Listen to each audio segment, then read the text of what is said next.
"You weren't invited." That's what my father said to me, in front of 200 guests on the lawn of the White House.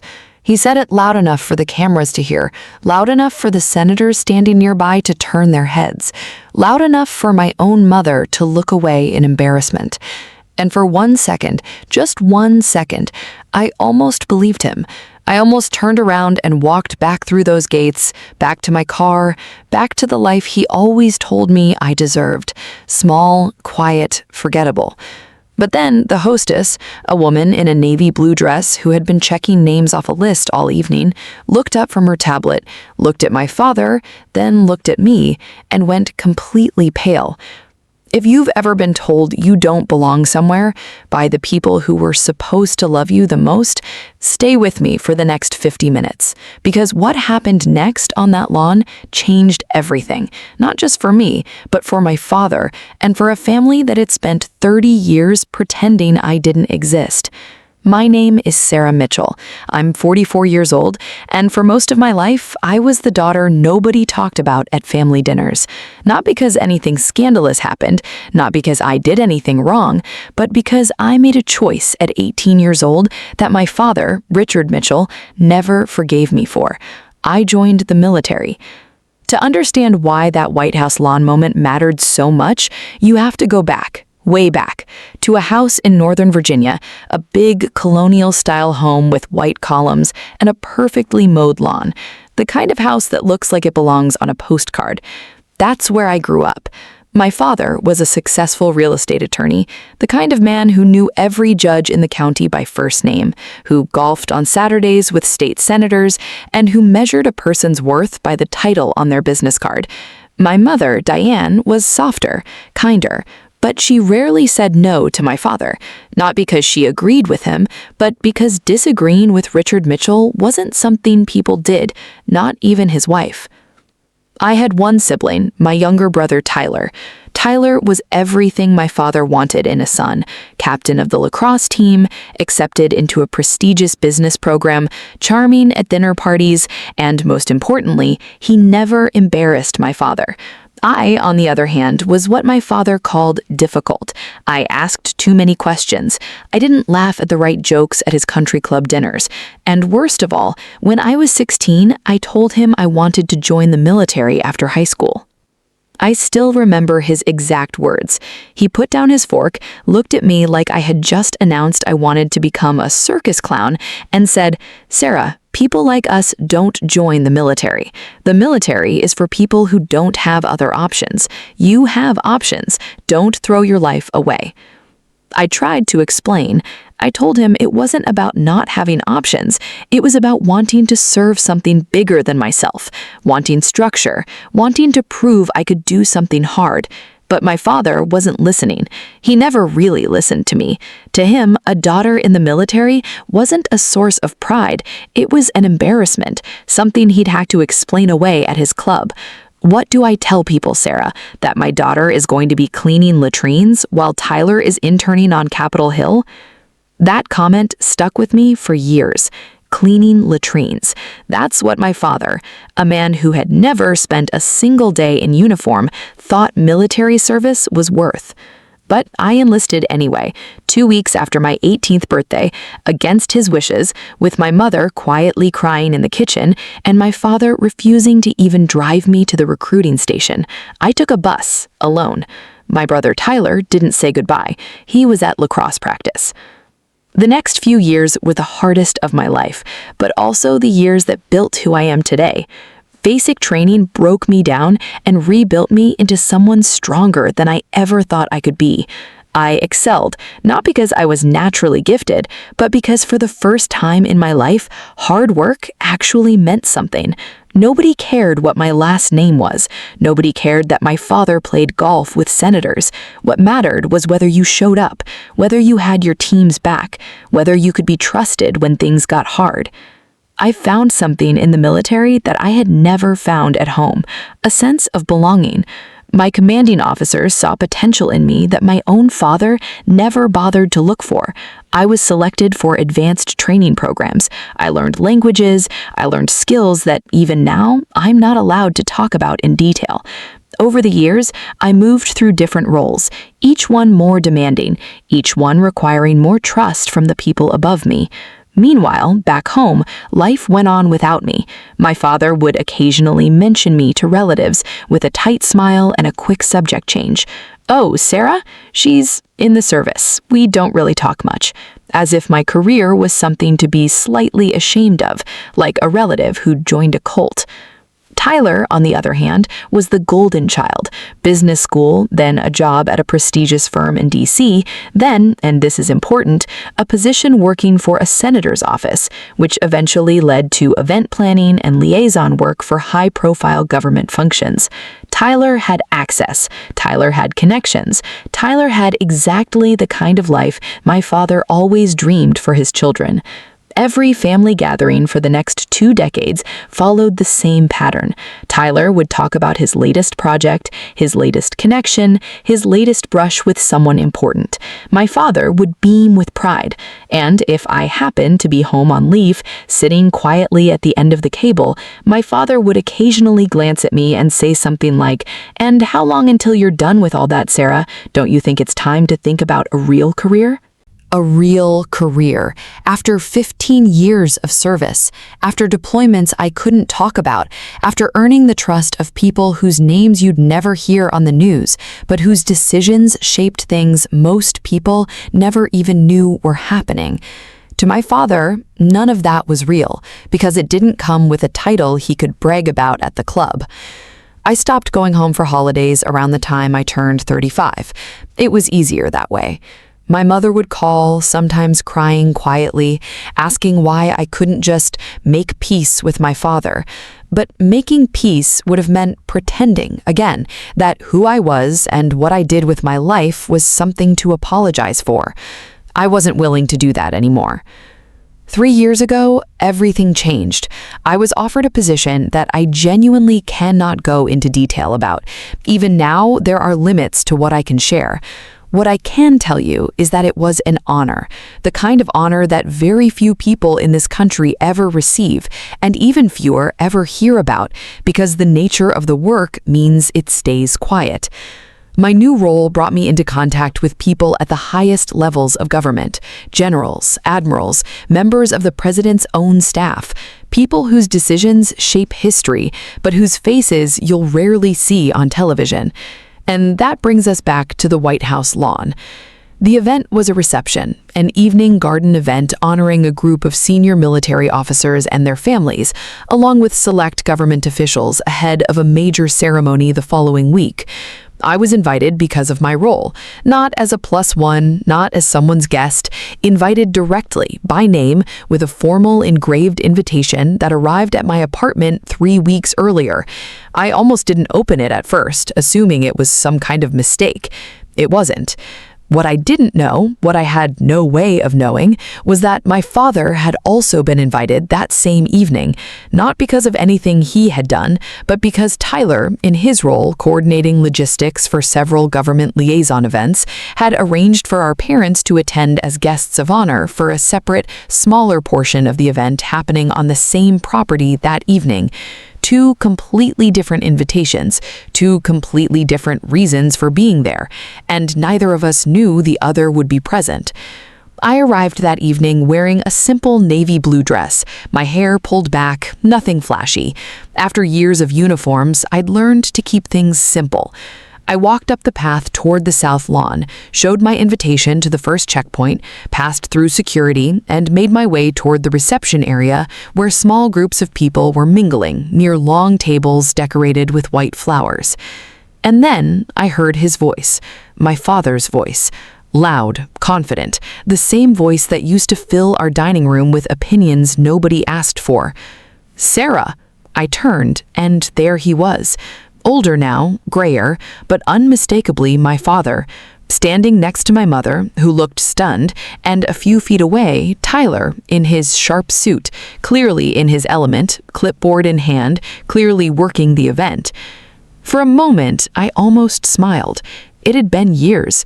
Despite everything, some small part of me, the part that was still that 16-year-old girl who just wanted her father to be proud of her, hoped that maybe, just maybe, this would be different. Maybe seeing me here at an event like this would mean something to him. It didn't.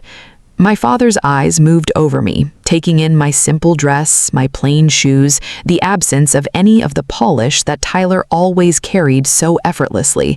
And then, in front of my mother, in front of Tyler, in front of several other guests standing nearby, government officials, military spouses, a few people I recognized from my own professional world, my father said, loud enough for everyone around us to hear, "Sarah, what are you doing here? This is a closed event. You weren't invited."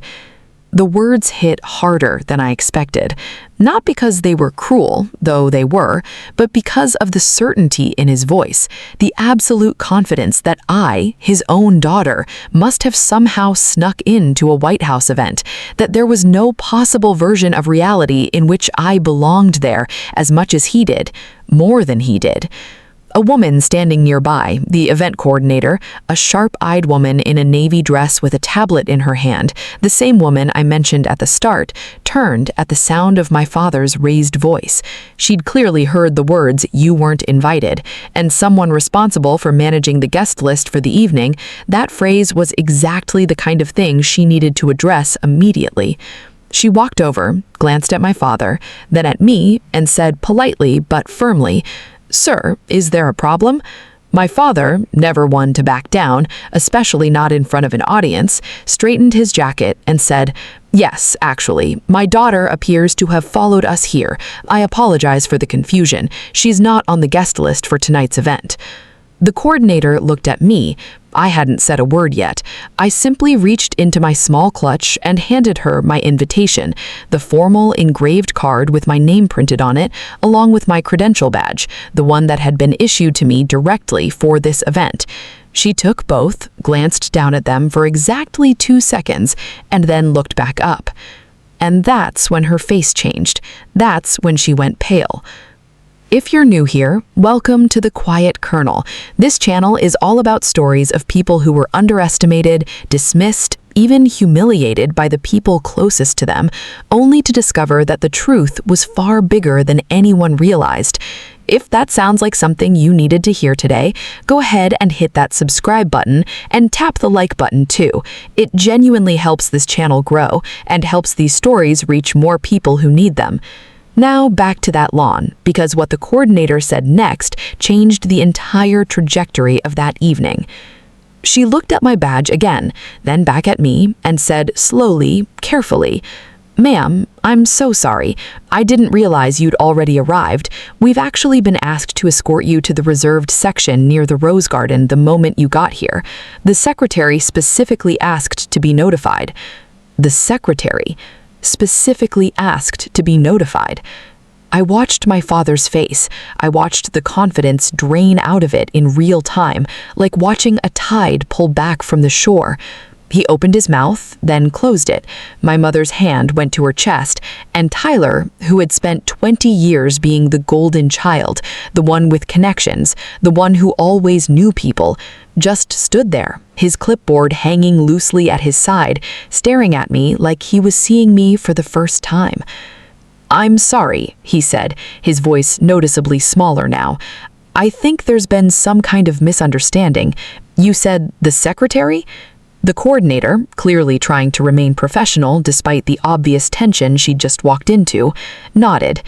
"Yes, sir. I'm not at liberty to go into details, but Colonel Mitchell's attendance tonight was specifically requested. If you'll excuse us, I do need to get her to the reserved section near the Rose Garden. They're expecting her." Colonel Mitchell. I watched those 2 words land on my father like a physical blow. Colonel.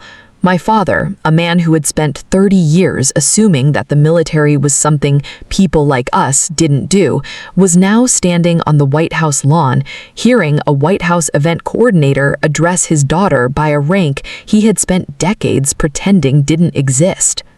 The coordinator gently placed her hand near my elbow, the universal gesture of, "This way, please," and I took one last look at my family before following her across the lawn. My father stood frozen. My mother had tears in her eyes, but they weren't tears of embarrassment for herself. For the first time in years, I saw something different on her face. Something like relief, like she'd been carrying a secret weight and someone had finally set it down for her. Tyler just kept staring, his mouth slightly open, his clipboard now completely forgotten. As I walked away, I heard my father call out, his voice cracking slightly. "Sarah, wait!" I didn't turn around. Not out of cruelty. I genuinely didn't know what to say to him in that moment. And honestly, I needed a second to process what was happening myself. Let me back up, because you're probably wondering, how does someone go from "you weren't invited" to being personally requested by a cabinet secretary at a White House event? The answer goes back almost 3 years to the assignment I mentioned earlier, the one I still can't fully discuss. What I can tell you is this. About 3 years ago, I was selected for a role that involved working directly alongside senior leadership on matters of military readiness and intelligence coordination, the kind of work that involves briefing rooms most people will never see, and decisions that ripple outward long before the public ever hears about them. My direct superior during that assignment was a 3-star general, a man named General Harold Voss. Tough, sharp, no patience for nonsense, and someone who, over the course of 18 months working together, became something close to a mentor. General Voss didn't care about my last name. He didn't care that I came from a family that had spent decades acting like my career was an embarrassment. What he cared about was whether I could be trusted with information that mattered, whether I could keep my composure when things got tense, and whether I treated the people around me, regardless of rank, with respect. Those were the things that earned trust in his world, and over time, I earned it. About 8 months ago, General Voss retired from active duty, but before he did, he made a recommendation that led to my current role, working in a liaison capacity that occasionally brings me into direct contact with senior civilian leadership, including, on certain occasions, members of the cabinet.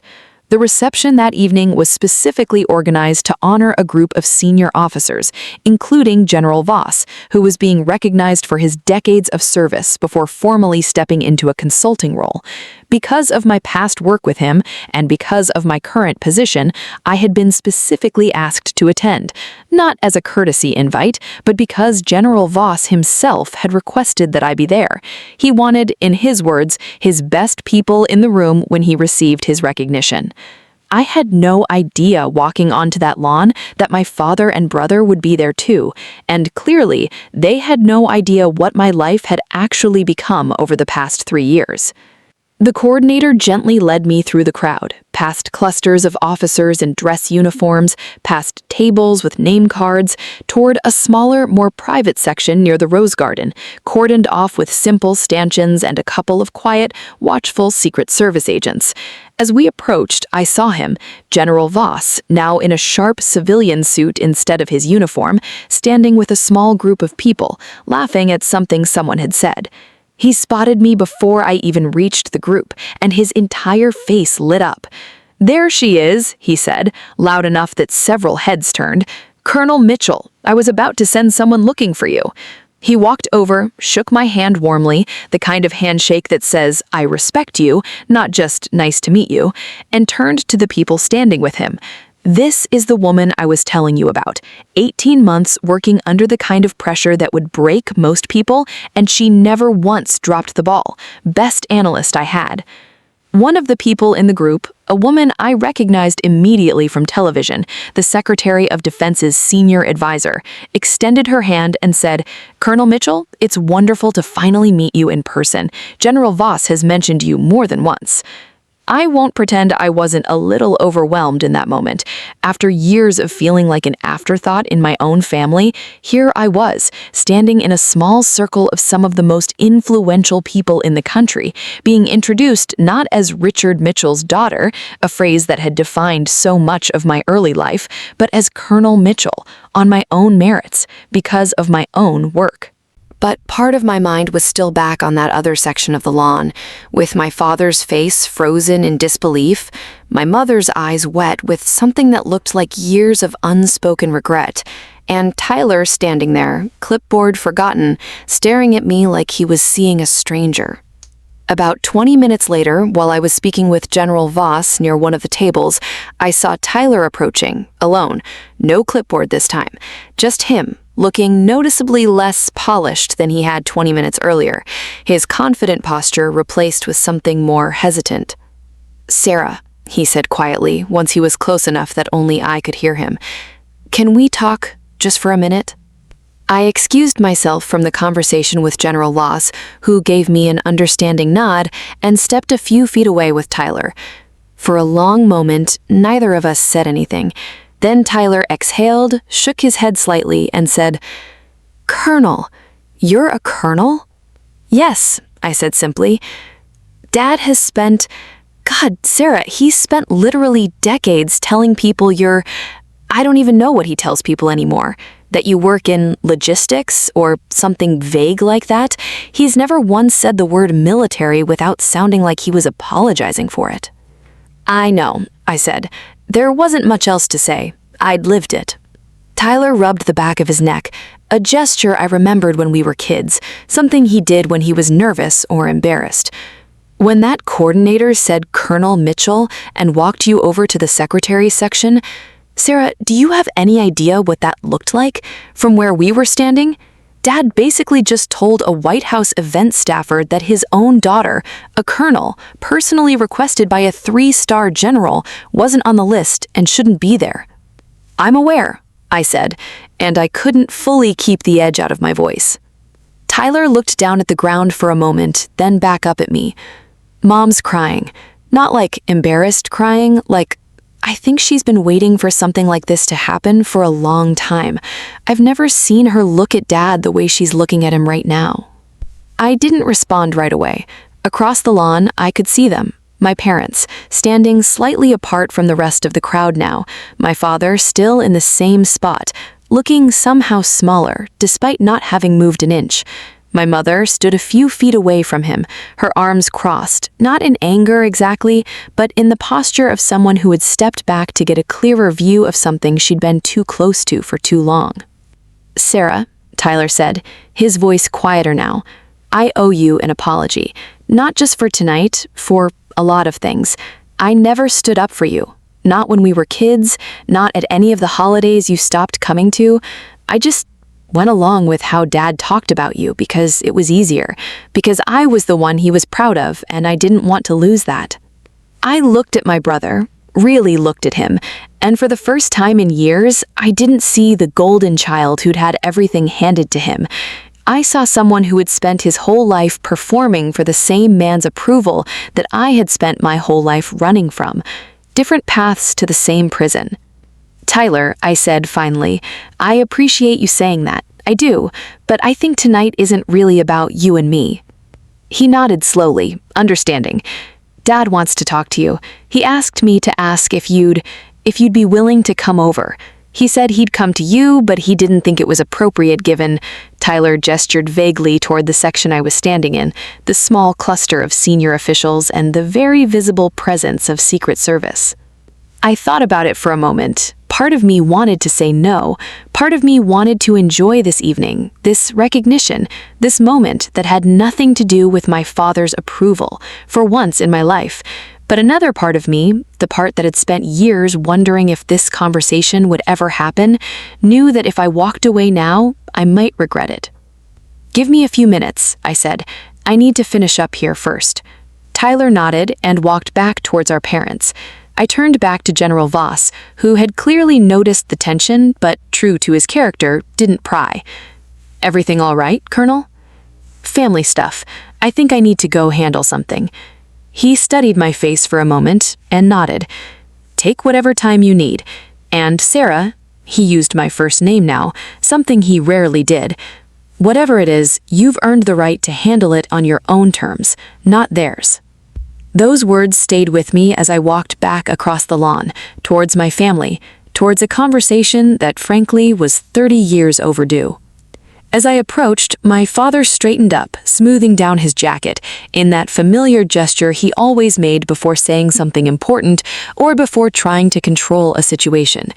My mother's eyes were red, but she gave me a small, genuine smile, the kind I hadn't seen from her in years. "Sarah," my father started, then stopped. He looked, for the first time in my entire life, unsure of what to say. "Dad," I said quietly. I didn't know," he said finally, "about any of this. The position, the rank, he gestured vaguely toward the rose garden section. General Voss, the secretary's people. Sarah, I had absolutely no idea." "I know you didn't, because you never asked." The words weren't said with anger. They were said with the simple, flat honesty of someone who had finally stopped trying to make a situation softer than it was. My father flinched slightly, like the words had physical weight. "You're right," he said, and then, after a long pause, in a voice that sounded smaller than I had ever heard from him, "You're right, Sarah. I never asked. Not once in 26 years. I just decided what your life was and never bothered to find out if I was wrong." My mother stepped closer, placing a hand gently on my arm. "Sarah, sweetheart, I am so sorry. I should have stood up for you so many times. I let your father's version of things become the only version because it was easier than fighting him.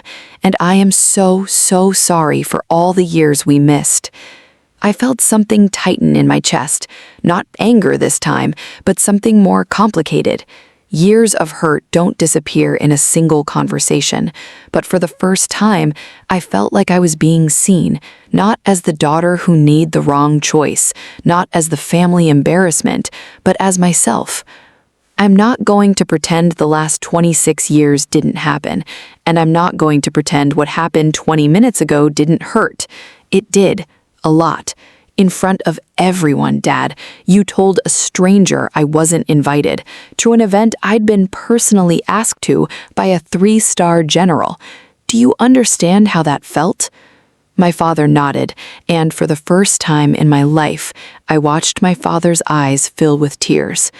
"I do," he said, his voice breaking slightly, "and I am more ashamed of that moment than almost anything else I've done in my life. Sarah, I spent 30 years assuming I knew better than you what your life should look like, and tonight I found out, in the most humiliating way possible, and I mean that for myself, not for you, that I didn't know anything at all." There was a long silence. Around us, the reception continued.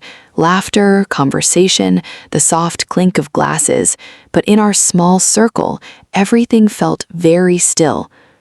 "I'm not going to pretend tonight fixes things," my father continued. "I know I don't deserve that. But Sarah, I would like the chance, if you'll let me, to actually know who you are, not who I assumed you were, who you actually became." I looked at my father, really looked at him, and for the first time, I didn't see the man who refused to drive me to the recruiting station. I saw someone older, more tired, and for the first time, honest. "That's going to take time," I said. "I know. I have time, if you're willing to give me some of it." I didn't say yes that night, but I didn't say no either, and for the first time in over a decade, my father, my mother, and I stood together at the same event in the same space without pretending one of us didn't exist. The rest of that evening passed in a strange, surreal kind of haze. I went back to the reception with General Voss and the others, and for a while, I tried to simply enjoy the moment, the recognition, the conversations, the sense of belonging in a room full of people who valued exactly the things my father had spent decades dismissing. But every few minutes, I'd catch sight of my parents across the lawn, standing together, occasionally glancing in my direction, not with judgment this time, but with something closer to quiet awe.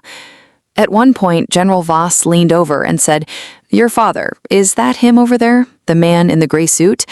I nodded. "He keeps looking over here like he's trying to work up the courage to say something," Voss said, amused.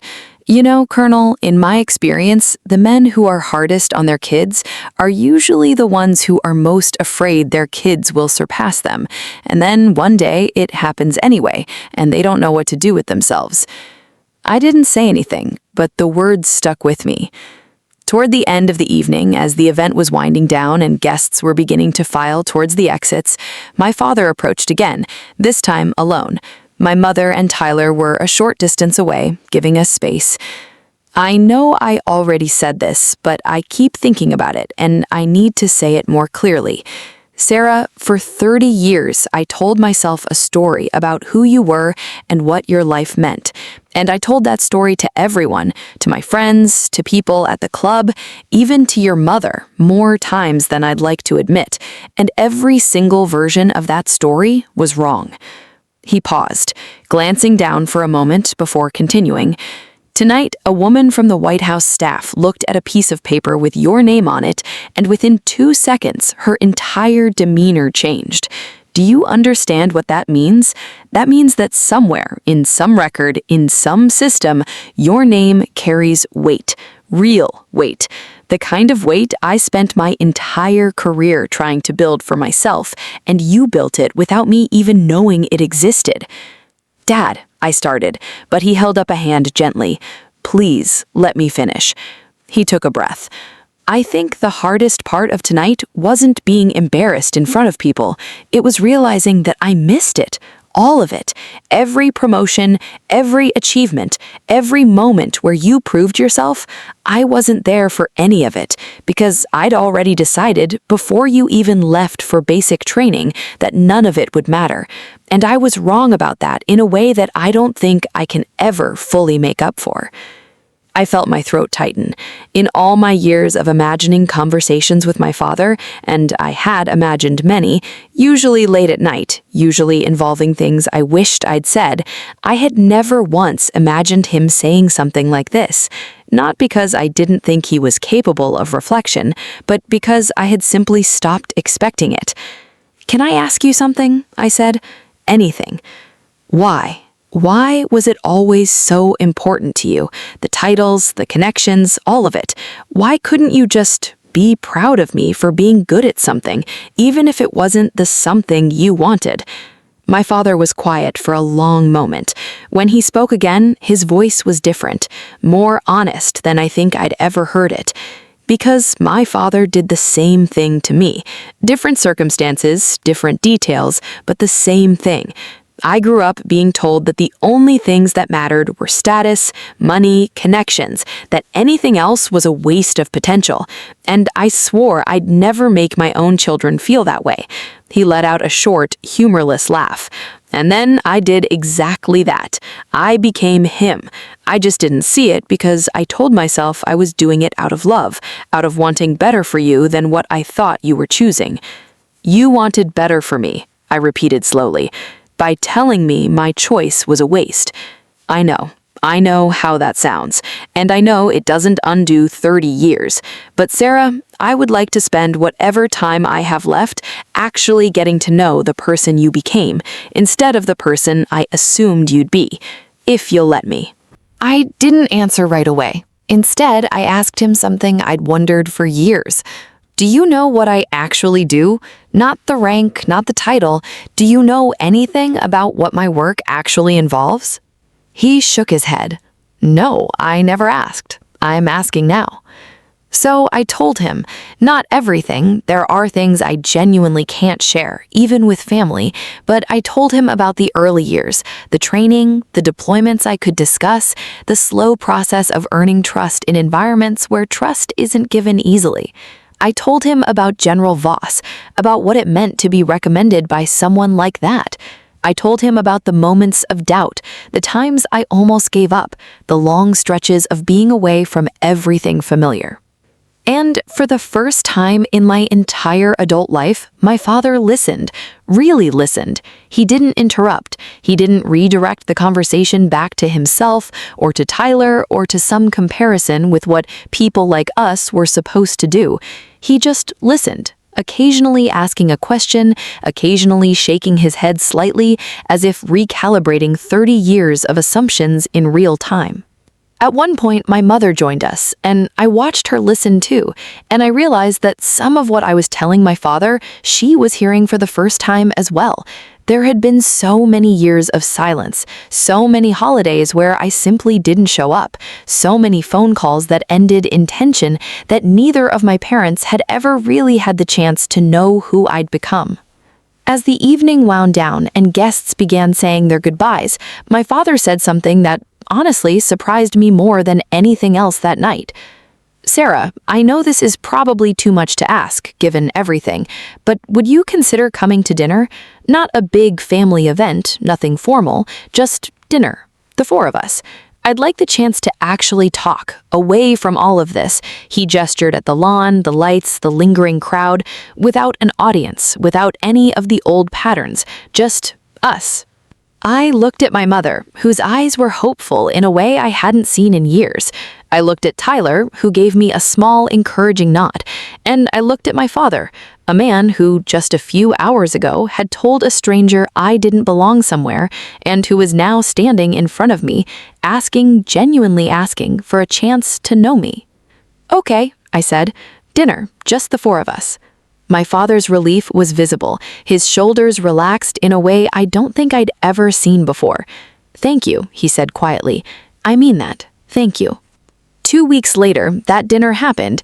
It wasn't some dramatic, movie-perfect reconciliation. It was awkward in places. There were long pauses. My father asked questions and sometimes didn't quite know how to respond to the answers because so much of my life had taken place in a world he had no frame of reference for. But it was real. For the first time in decades, it was real. Over the following months, things slowly began to change. My father started asking about my work, not in a performative way, but with genuine curiosity. He read books about military history, not because he suddenly cared about military history for its own sake, but because, as he put it, "I want to understand the world you've been living in for the last 26 years." My mother and I started talking on the phone regularly again, real conversations, not just brief check-ins. And Tyler and I actually became close for the first time in our adult lives. It turned out that he too had spent years feeling like he could never live up to the version of success my father expected, even though on paper he'd done everything right. We talked about it one night over coffee, both of us realizing that we'd been fighting the same battle our whole lives, just from opposite sides. About 4 months after that night on the White House lawn, General Voss retired fully from his consulting role and threw a small dinner for the people who had worked closely with him over the years. I asked if I could bring my parents. He said, with a knowing smile, "Of course, Colonel. I'd like to meet the people who raised someone with your work ethic." I didn't correct him. Some things don't need correcting anymore. At that dinner, my father sat next to General Voss for nearly an hour, asking him questions, not about me specifically, but about the kind of work I did, the kind of environment I operated in, the kind of person it took to succeed in that world. At one point, I overheard General Voss say to my father, "Richard, you should be proud, genuinely. I've worked with a lot of people over the years. Your daughter is one of the best I've ever had." And my father who for 30 years had measured worth in titles and connections and country club memberships, looked over at me, and for the first time in my life, I saw something in his eyes that I had spent my entire childhood waiting for. Pride. Real pride, not performative, not for an audience, not because of a title that impressed his friends, just pride in me, for who I actually was. If this story moved you in any way, I'd genuinely love to hear from you in the comments. Has there ever been a moment in your life where someone finally saw the truth about who you really are? And if you know someone who needs to hear a story like this today, go ahead and share this video with them. You never know who might need it. It's been a little over a year now since that night on the White House lawn, and I'd love to tell you that everything has been perfect since then, that my father became a completely different person overnight, that 30 years of pain simply dissolved into nothing. But that's not how real life works, and honestly, I think stories that pretend it does a disservice to anyone who's actually lived through something like this. What I can tell you is that things are different. genuinely, meaningfully different. My father and I talk regularly now, not just surface-level conversations, but real ones. He's asked me more than once about the years he missed, not in a way that demands forgiveness, but in a way that seems to genuinely want to understand. A few months ago, he asked if he could come to a small ceremony I had. Nothing major, just a recognition event for some work I'd completed. I told him it would be fairly boring, mostly speeches and handshakes. He came anyway. He sat in the third row, and afterward, he didn't make a big speech about how proud he was or try to turn it into a moment about himself. He just shook my hand, looked me in the eye, and said, "Thank you for letting me be here." That was enough. More than enough, honestly. My mother has changed too, in quieter ways. She started saying what she actually thinks, even when it doesn't align with what my father thinks. A few weeks ago, at a family dinner, my father made an offhand comment about someone else's career choice, something dismissive, the kind of comment he used to make about my career all the time, and my mother, without missing a beat, said, "Richard, remember what we talked about?" And he stopped. He actually stopped and reconsidered what he'd said. That might not sound like much, but if you'd known my parents 20 years ago, you'd understand what a shift that represents. Tyler and I talk almost every week now. He's actually started pushing back a little against some of the unspoken family expectations he spent his whole life trying to meet. A few months ago, he told my parents he was taking some time away from the fast-paced world he'd been grinding in for years. Not because anything was wrong, but because he wanted to figure out what he actually wanted, rather than what looked good on paper. My father's reaction surprised both of us. Instead of the lecture Tyler was bracing for, my father just nodded and said, "Take the time. I should have asked you what you wanted a long time ago, too." As for me, my career continues. I can't share many details, as always, but I can say that the work I do still matters, still challenges me, and still gives me the sense of purpose I found all those years ago when I stepped onto that bus alone, with my mother crying in the kitchen and my father refusing to even say goodbye.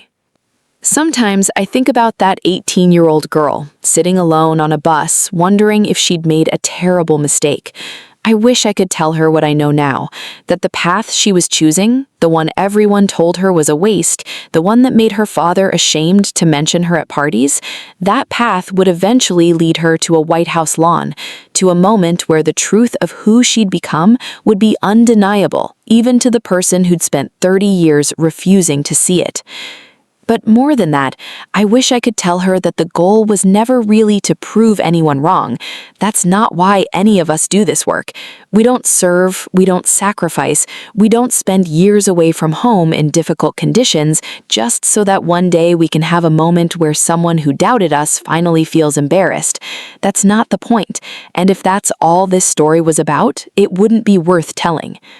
The real point, the thing I hope you take away from this, whoever you are, wherever you're watching this from, is that the people who dismiss you, who tell you that your dreams are unrealistic, that your choices are mistakes, that you're wasting your potential, those people are often wrong, not because they're cruel, necessarily, though sometimes they are, but because they're looking at your life through the lens of their own fears, their own limitations, their own ideas about what success has to look like.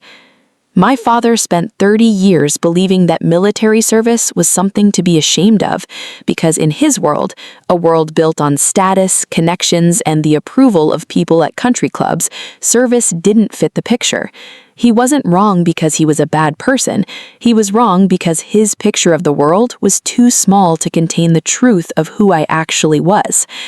And the truth is, most of us, at some point in our lives, will be underestimated by someone whose opinion matters to us, a parent, a sibling, a teacher, a former friend. And in those moments, it's easy to internalize that doubt, to start wondering if maybe they're right, if maybe you really are aiming too high, dreaming too big, choosing wrong. But here's what I've learned.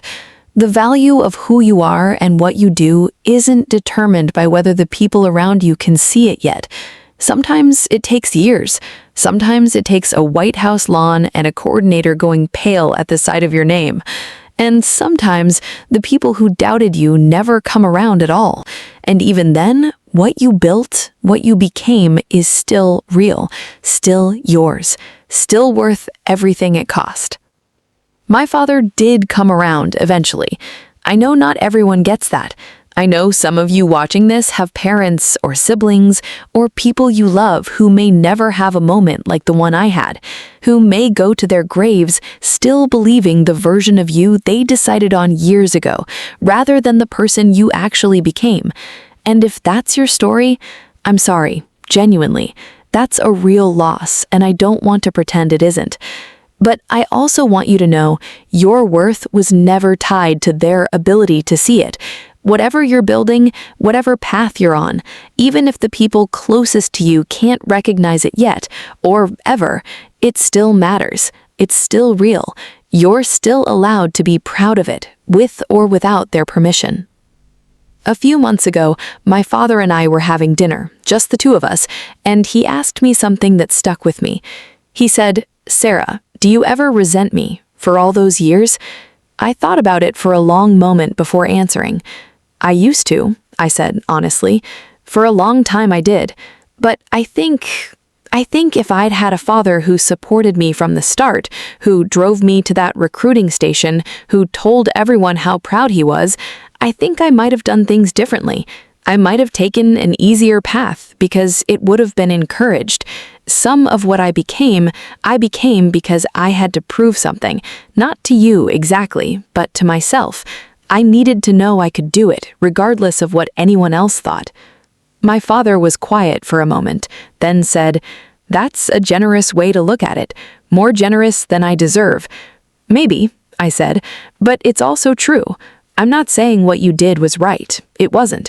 You hurt me for a long time in ways that took years to even understand fully. But I also can't separate the person I became from the path that got me here. And that path included you, even the painful parts." He reached across the table and took my hand, something he hadn't done since I was a little girl.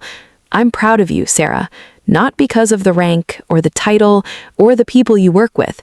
I'm proud of who you are, the kind of person who can sit across from someone who hurt her for 30 years and still find something generous to say about it.